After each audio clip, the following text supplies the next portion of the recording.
Сәлеметсіздер ме, менің құрметті оқырмандарым, сіздерді жаңа келген 2023 жыл қоян жылымен құттықтаймын.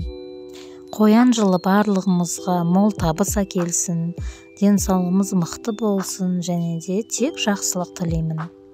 Осы жылы да әрине отбасымызбен қарсы алдық және де осы видеоны салған себебім кішкене естелік болсын дедім.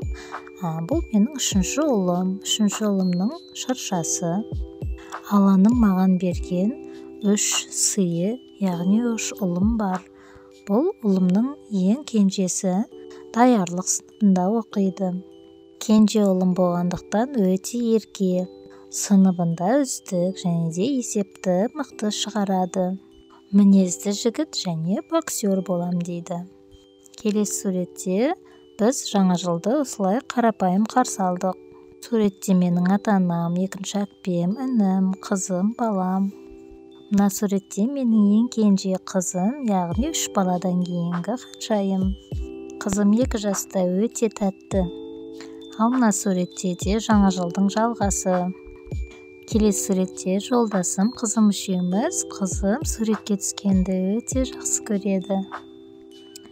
Келесі суретте бұл менің үлкен әпкем.